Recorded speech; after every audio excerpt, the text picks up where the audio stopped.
You're watching The Breakfast Club. Yep, it's the world's most dangerous morning show, The Breakfast Club. Charlamagne the God, Angela Yee, and got my guy here. Yeah. I know him as Taz Daddy. Yes, sir. But you know, now that he's an author and all that good stuff. Oh, here you go. David Anderson.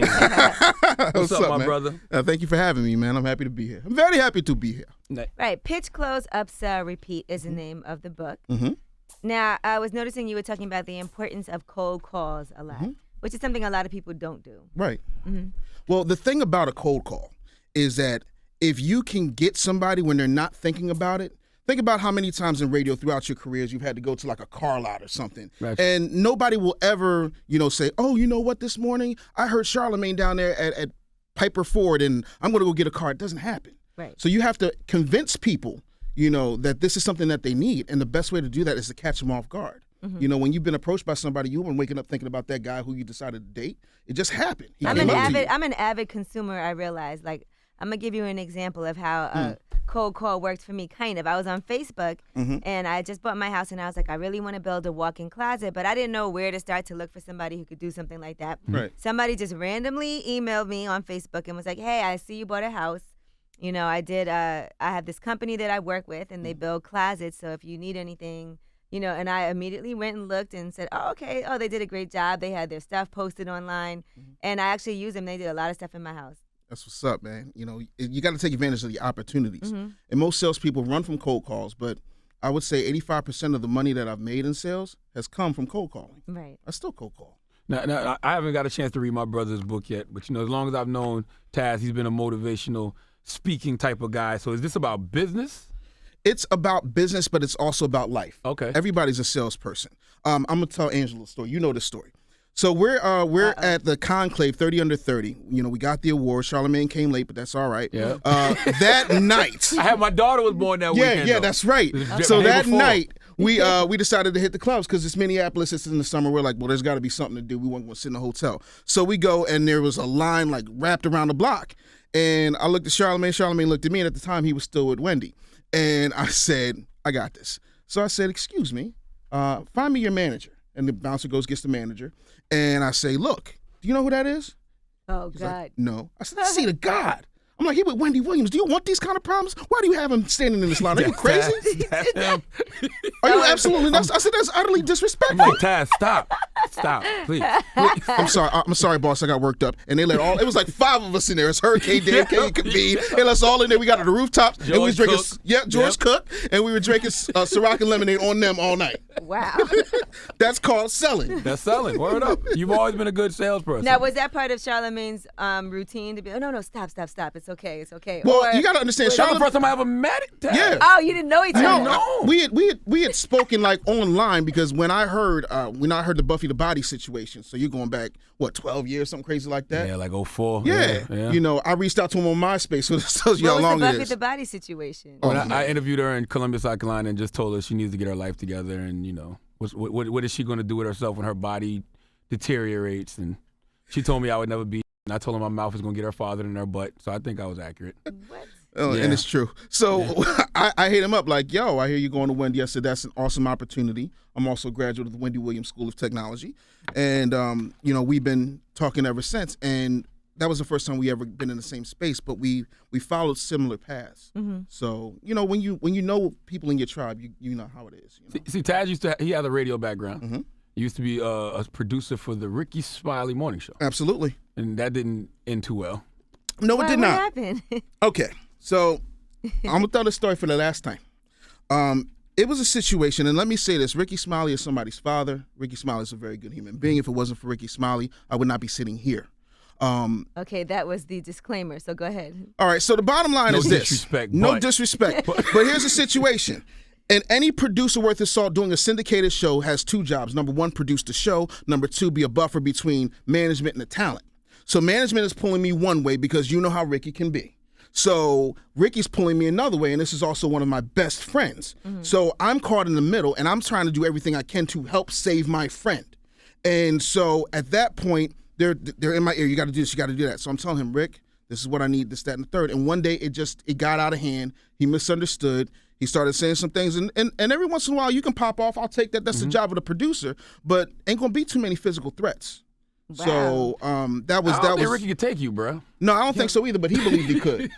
Because I'm a genuinely nice guy. I don't get riled up. But at that particular point, it was like the unstoppable force meeting the immovable object. And if he knew what I knew, he'd be thanking me right now. So I fell on my sword for him.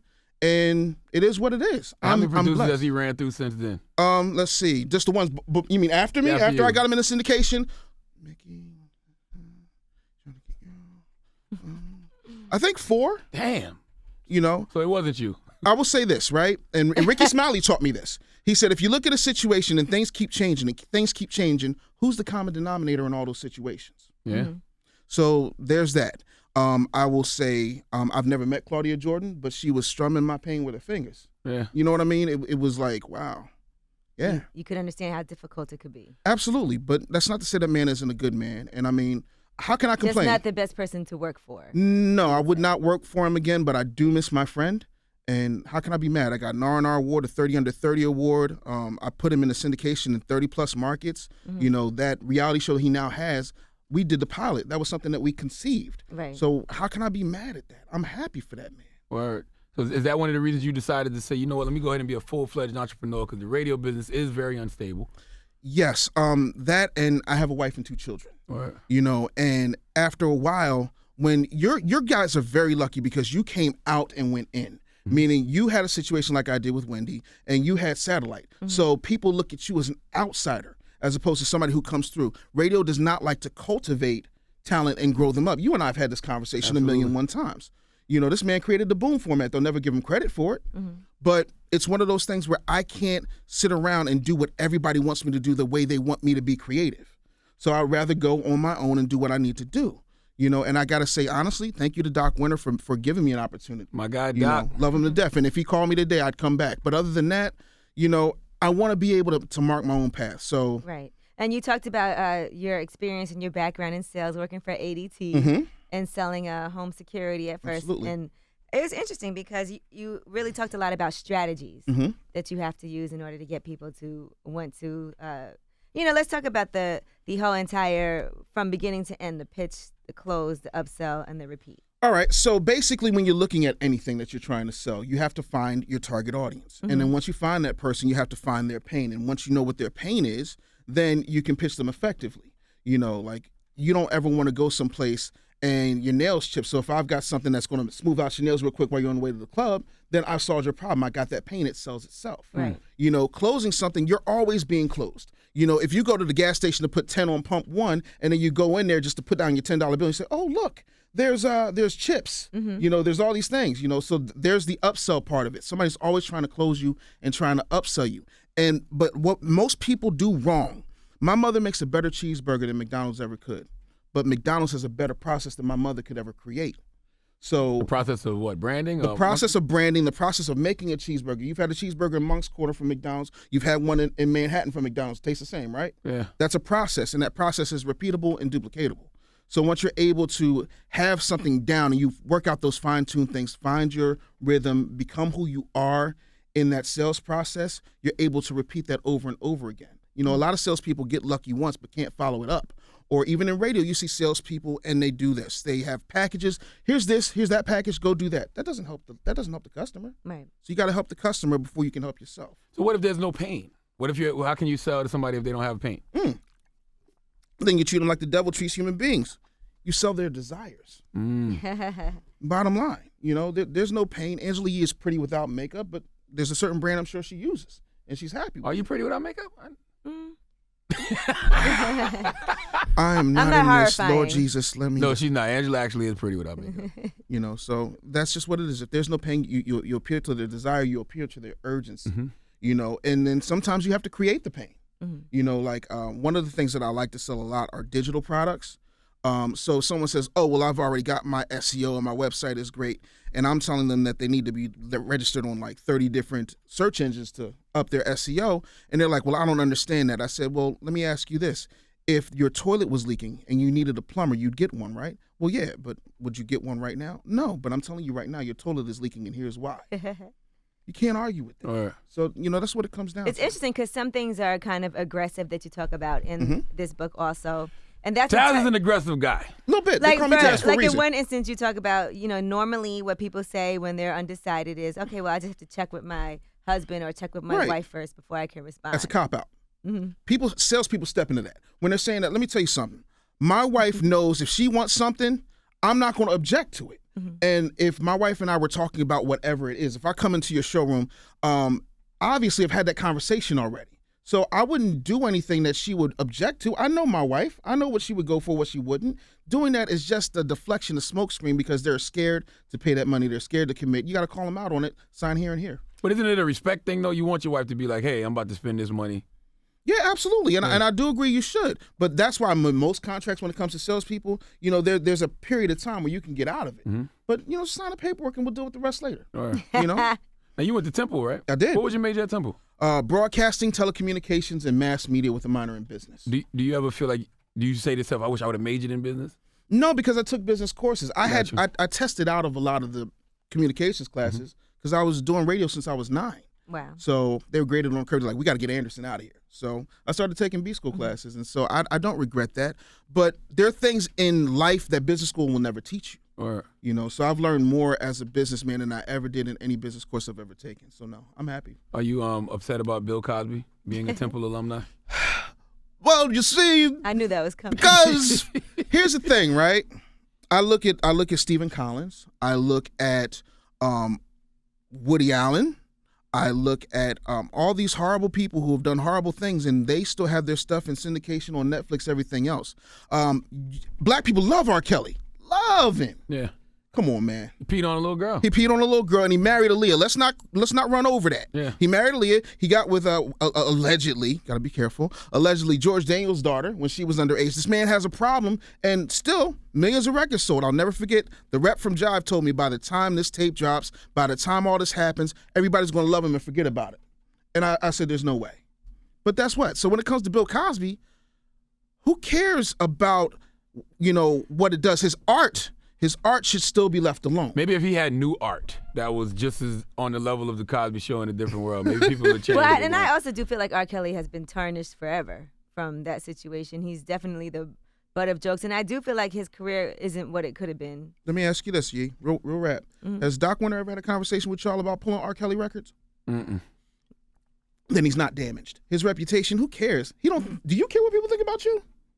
Yeah. You lying. No, you don't. I mean, I do if I was running around peeing on girls. Well, but then, yeah. I wouldn't want to say Charlamagne does not Charlamagne's a pee on pedophile. anybody. Yeah, but other than that, no, I don't care. No, not at all. Okay, so in your opinion, you think you think that R. Kelly should be treated the way, and all these other people should be treated the way that Bill Cosby is? Absolutely. Or you think that Bill Cosby should be... I feel everybody. I think the punishment should fit the crime. If you're a rapist, you're a rapist. If you're a statutory rapist, you're a statutory rapist. If you've committed a sex crime, you should not be protected from that. Right. But you need to go into a court of law and let the process happen. Right. That hasn't happened with Bill Cosby, and that is not fair. And then people just coming out the woodworks, ooh me, ooh me, ooh me, like with the Tiger Woods situation. Some folks are looking for a payday. Some people, and as a victim of sexual assault myself, I understand that pain, and I'm not belittling it in any way, shape, or form. But how is that fair to Malcolm Jamal Warner? How is that fair to Felicia Rashad or anybody who was on that cast? Were on the show. You see what I'm saying? So, no, I think everybody should be treated the same way. How have all these experiences affected you in business? Because like you said you've been molested. Do you have a certain empathy when you're trying to sell something to people? Because you don't want to force things on them. No, I don't believe in forcing anything on anybody. You shouldn't have to force anything. I mean, Chris Rock said it best, drug dealers offer drugs. Well, no matter what I'm selling drugs. I want you hooked on whatever it is I have. So, yeah, I come with a certain amount of empathy with everything that I do, right. But I'm still a man, and I still have things that I have to get done. So I never knew you got molested when you were young. It's not something I've really ever talked about. That happened to me when I was 8. Wow, yeah, it happened to me when I was 11 through, I would say, 14. Jesus, same woman? I will say that person is a relative, but not by blood. Yeah, for me, that's what it was for me. It was my cousin's ex-wife. Yeah. Only reason I never said nothing because I enjoyed it. Yeah, and that's the thing, because because for me, in my case, it was a woman. Because your body is a physical response to stimuli. It's not Of course you're gonna. It feels good. Yeah. But that doesn't. You didn't have the choice in the matter. I didn't have the choice in the matter. Word. We weren't adult enough to make those adult decisions, and that's wrong to take a child's innocence. Well, yeah, it's also disgusting. It's brutally disgusting. Unless you look at the bright side and say, hey, I was getting head at 8. All There's right. no bright side to that. It really isn't. That's it really disgusting. Now, you also said you should never cancel a meeting. I agree with that. Not at all. I don't care what happens. I got here in time, didn't I? Yeah. I don't care what happens. Because what it shows is that you don't care, regardless of what happened. Unless you got hit by a meteorite, you bring your ass to where you say you're gonna bring your ass to. All right. Because people will lose respect for you, and that's the last thing you want. And people will cancel if you're 5 minutes late. Absolutely. I've canceled for 2 minutes because you don't respect my time. You know what time is? You're in radio. Right. Time is everything. All right up. Y'all told me I got half an hour. I got half an hour. I'm not staying 31 minutes. That's what it is. You have to respect time, and people who don't respect time don't respect money. I always tell people that it is really important to be on time for things. Because I have some friends that are always late for everything. And I always say that if you're not on time, that means you don't respect the other person's time. And you act like it's not that important. Absolutely. For me, it's one of those things where if I have friends like that, I lie to them.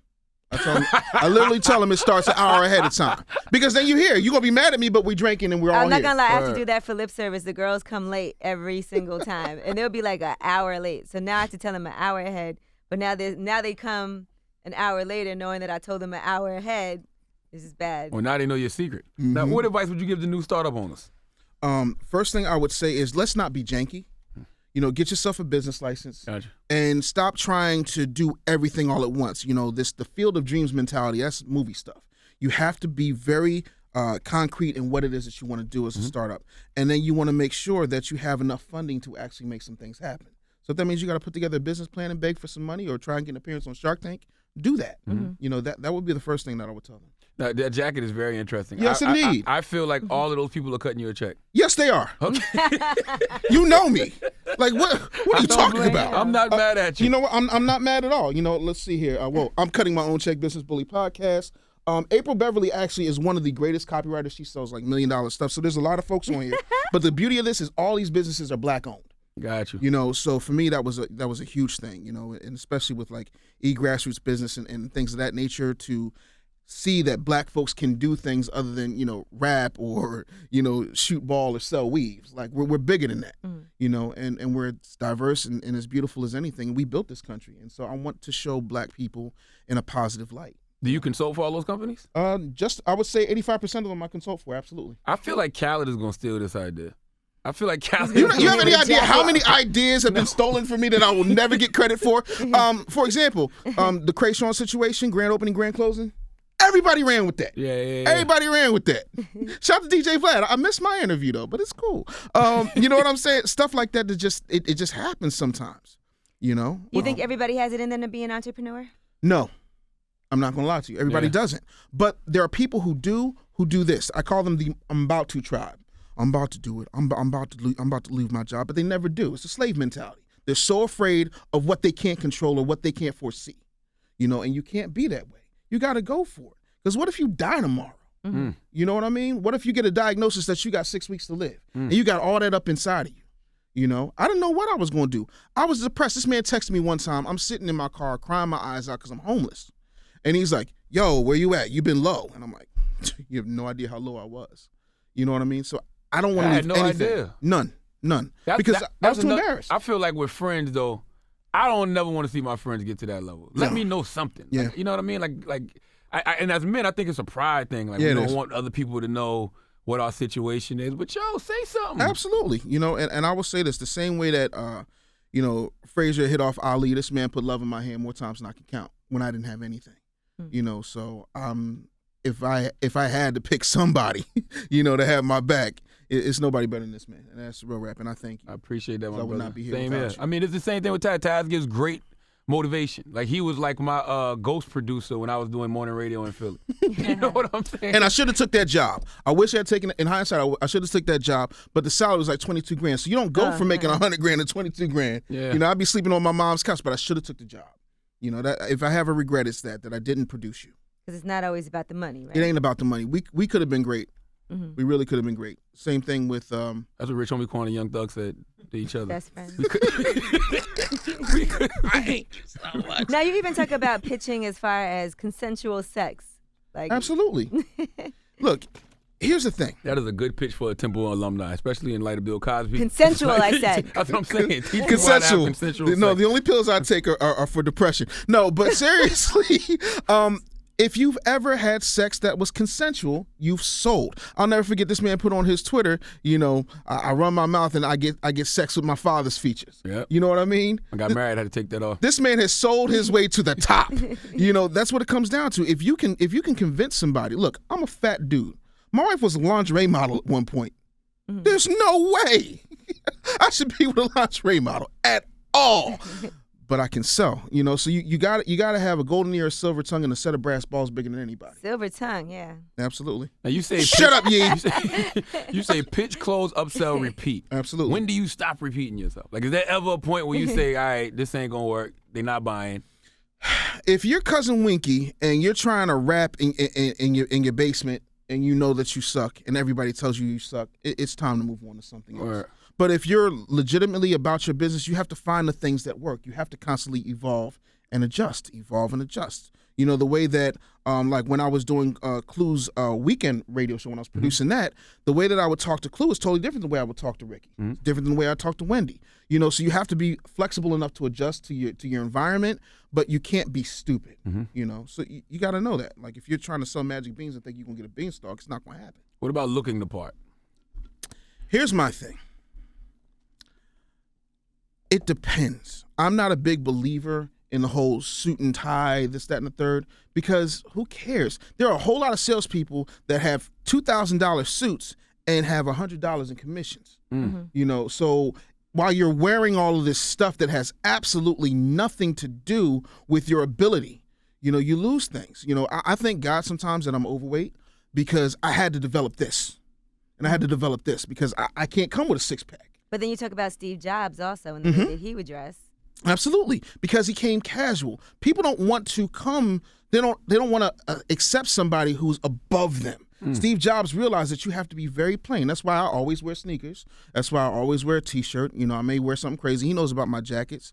I always believe in just being fun and being able to converse with people. So that's important, man. Your clothes don't make you. You make sales. So stop worrying about what you look like and start worrying about what you can do. But what about people when they say first impressions? Somebody might walk in the room and based on their appearance, it does sometimes give you a general, okay, Yeah, I'm with you on that. Here's the thing, though, right? If you're good and you're confident and you know your stuff, I can change first impressions. First time I met Ricky Smiley, he was like, I don't know, man. Hey, Crack, what you think? But the truth of the matter is, I got him in 30 markets. 5 producers before me, 4 after me. So regardless, I turned him around. Not only that, the man paid me out of his pocket to do stand-up. Wow. So God bless that man. And I will say this because I want to be clear about Ricky. Ricky and I do not speak, but Ricky and I both have very close relationships with our grandparents. I performed for his grandfather. When my grandmother was dying and it was my last living person, she was my best friend. There was nobody else I could go to. So I called Ricky Smiley. I swallowed my pride and I called Ricky Smiley. And he literally talked me through my grieving process. So God bless that man. Right. Everybody's got sides to him. And there's things that, you can't come back from. But I respect him and I'm so proud. It's like watching your child grow up. You know what I mean? The show, not him. Now, student loan debt, that's another thing that you speak out a lot Absolutely. about. What can we do to prevent this issue from growing? First of all, stop thinking that your children are all going to be the same, that they need to go to college. That's a thing in the black community. It's historically been, my mama was the first one to go to college and so on and so forth. That's old thinking. My daughter, Midori, she is a photographer. So I invest in her photography business. My wife fights about this with me, but if you go to school for the experience or go to school to learn something that you would have to, take with you. But a lot of people don't do that. Every other community goes to school, comes out, starts a business. We go to school, come out, get on the corporate ladder. 300,000 MBAs right now claim that they're tending bar as their main occupation. That's problematic. You got all this parchment, but no paper. How does that make sense? So yeah, I mean, I paid off student loans. Michelle Obama paid off student loans. You know, I'm still paying on some of my student loans. I paid off my student loans. If you took half of what you would spend for college in investing in a business and then going to places, look at what Mark Cuban did. Mark Cuban sold everything from milkshakes to powdered milk, and he would go to a job that would teach him what it is he wanted to learn. And then with that knowledge, he was getting paid for it. So he had access to all these manuals, and that's how that man started HDNet and all of those things. So you have to be smart about it. There's a better education out in the world than there will ever be. Now, I'm not talking about doctors and lawyers. I'm talking about people with an entrepreneurial mindset. Mm-hmm. Now, what will people learn from this book? Wow. Sell it, all right. All right. This book is the most simple version of how to be a salesperson, how to be your most authentic self, how to get rid of that fear, that anxiety, how to put your family in their place, okay? Stop using your family as your sales base. I see a lot of people do that. Don't be cheap. Get those things together. Everything that you could possibly want to know if you're just getting started on how to sell yourself, sell your business, become more happy with the way you are in the world, pitch, close, upsell, repeat. It's absolutely the best book I've ever written. And where can they find it? Wow. You can find it at all major bookstores, Barnes & Noble, the whole schmear, Amazon. You can find it especially at egrassrootsbusiness.com, where I'm giving it away for like 99 cents, the digital version. So I'm excited about that, man. And I'm thrilled to be here, man. And one thing that I do want to say, because we don't talk about this enough, is Black women make up the fastest growing rate of entrepreneurs that are successful past that 12-month mark are Black women. So I created with my partner, Jessica Vann, a company called Brown Sugar Brands. And Brown Sugar Brands is just about teaching Black women from a Black woman's perspective how to move in business, how to brand yourself. You know, and then I have a regular course called iBrand University where I teach lessons from the book. And I didn't want to come in here empty-handed, so I have something for everybody. And that's if you go to ibranduniversity.com/breakfast club, you're going to get a $600 seminar where I talk about how to fire your boss and quit your job in 6 months. Wow. Yeah. So I will never, ever have to, thank God, be at somebody's mercy where somebody can, yank my livelihood away from me, because I don't ever want to be homeless again. What's the website again? ibranduniversity.com/breakfast club. Okay. Yes, indeed. And where else can they reach you? Oh, wow. You can reach me on Twitter at myinnerbrand. You can call my office, 929-35-BRAND. I'm on YouTube. It's still Taz Daddy. YouTube.com/Taz Daddy. Like David Anderson. Yeah, I know, right? That's what most people are like, who the hell is David Anderson? He looks like Taz to me. But no, 2.3 million people, check that out. And of course, I have the Business Bully podcast, which you need to bring your black ass on. Let me know. I'm there. Negro, I texted your black ass. And I'm like, wait. Oh, well, that pitch closed. Yeah, so anyway, he ditched my pitch. Yeah, get that pitch. But no, businessbullyshow.com. You know somebody lying when they pick up their phone like, you did. Oh, I had you blocked. I'm so sorry. No, so, it's an amazing time. Yeah, I want you to come on the show too, yeah? I think sisters can learn a lot from you. Yeah, absolutely. So businessbullyshow.com, all that good stuff. Well, salute to my man David Anderson, a.k.a. Taz Daddy. Go get the book, Pitch, Close, Upsell, Repeat. Yes. His brother is very necessary in our communities, man. Thank you for coming, Taz. Well, thank you for having me. It's an honor and a privilege, bro. Absolutely. It's The Breakfast Club. The Breakfast Club. Every weekday morning. Tune in.